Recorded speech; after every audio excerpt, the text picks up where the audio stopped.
Hey guys, so today we're going to be going over the Loft, and so here I've actually created a few sketches already. I had my origin plane down here, I had a plane here, a plane here, and I created, oops, that was the last video. I created the circle here on the first plane, this circle here on the second plane, this hexagon on the third plane, and then I created another sketch kind of perpendicular to those. I projected those lines across, and then I created three splines. One that went through the center points, one that went kind of on one side, one that went on the other side, so we can see what the different options within Loft do. So I'm going to go to Loft, and so Loft allows us to go from one shape to another shape. And we can also use some different guides to show what's happening in between there. So if I go to Loft, it's going to ask me for profiles. These profiles need to be on different planes. If they were all on the same plane, it wouldn't work. So I'm going to pick the profiles, and the order you pick them in doesn't matter. If I pick there and then there, it's going to try and come all the way up and then back down. So we do need to make sure that we pick them in the correct order that they're going to connect. So you can see it's starting out at this bottom circle, goes up to this circle, goes up here. And then saying connected, so it's just trying to find the easiest solution between the start and the stop. I can also tell it direction. And then I can change kind of which direction I want the face to be going when it gets up there. And how hard it's going to pull towards being at that direction. So that's this takeoff weight and the takeoff angle. I can do that for both ends if I wanted to. So I'm going to bring that back to just connected because it makes it a little bit easier to work with other things. So then we have two options here. We have either guide rails or center line. So if I pick center line, and I pick this line here in the center, you can see it's going to change the entire thing to try and follow that shape along it. If I pick this one, it'll try and make the whole thing bend to follow that one. If I pick this one, it'll make the whole thing try, and it can't do it. So it's still give me an error. So that's the center line. I can also pick rails, and now I can tell it that I can pick this rail, so it's going to make the whole thing kind of match that. But if I pick this rail also, now it'll make that side follow that one. So this is kind of where I was in sweep. I was thinking I might be able to do two, but it could only do one for the entire shape, and it made it symmetric all the way around. Here, the rail only makes it go on that one side and kind of pulls the whole thing towards that. So it's almost the same as using that side one as the center line. Usually the center line option, you'd pick something down the center to try and kind of just do something a little bit milder. But for the rails, you can make them kind of do anything you want. So I'm going to just cancel out of that. So if I create a sketch on this plane, I'm going to show you how to do that. I want to project that circle, and then those two lines. You want the rails to touch your sketches for the profiles. I turn those into construction lines so it doesn't try and use those.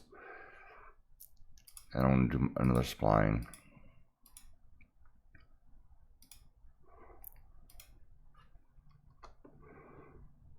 This time maybe I want to make that one decide to go the same direction.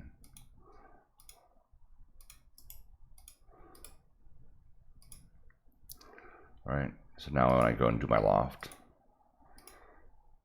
pick those as my surfaces, pick my rails,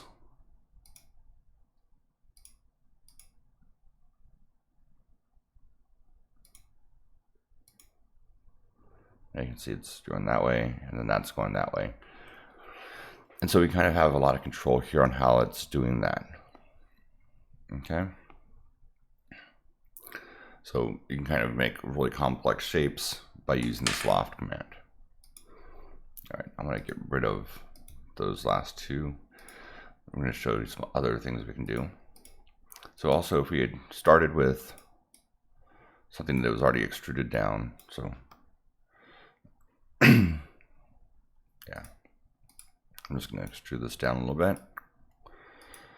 And I want to create another sketch plane at the top. So I'm going to turn on that top plane.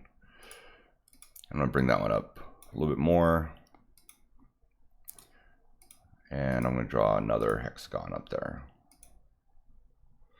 Polygon. This time I'm going to make it at a different angle.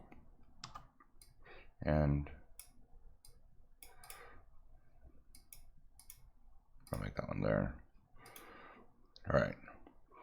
So now what if I go into the loft?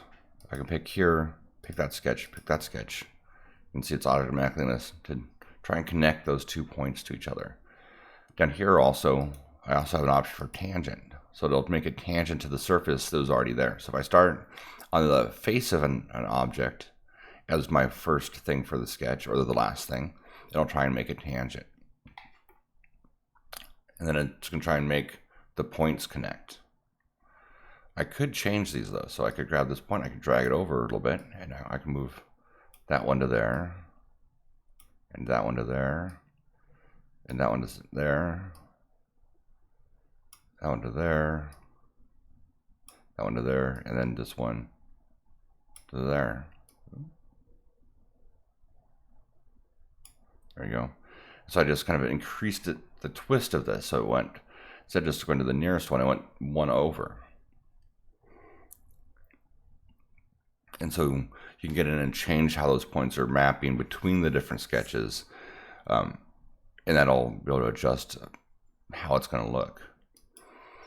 So one thing to watch out for is if you're going to do that, that if you have a different number of edges, so like if I go up here and I just drew a square, and I did this loft here, now not all of them are going to end up on corners. So it's the same number of corners, they'll easily match corners to corners. But if you have a different number of corners, then one of the corners is going to have to end up on a straight side. And so it might not look as nice. But if that's the shape you're going for, then that's what's going to happen. But you can kind of change what's going to happen there. You can tell it to go that way or that way, or just leave it at the midpoint. Or you can decide that, no, I want this one to be the one where it's going to the side, and pull those over like that. However you want to do it, you can make that change. So this is kind of the loft. We can also do something like a sweep. So if I get rid of all this stuff, if I create a sketch down here,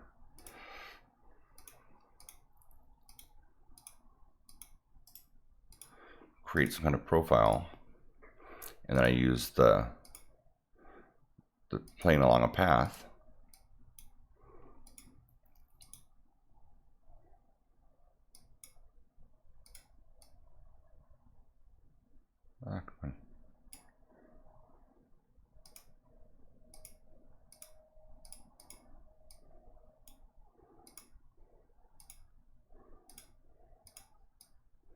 so kind of make a couple planes there. We want it to start as a circle.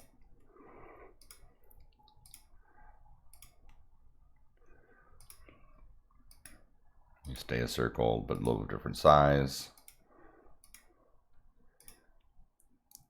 Now become a hexagon.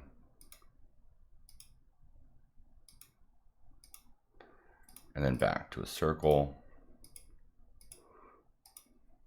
So I can do that, and now I can do that loft between those objects.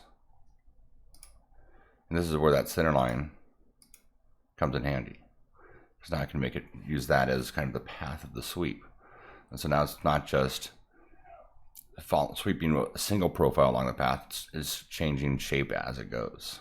Those are kind of all the same shapes. Let me kind of exaggerate those a little bit more.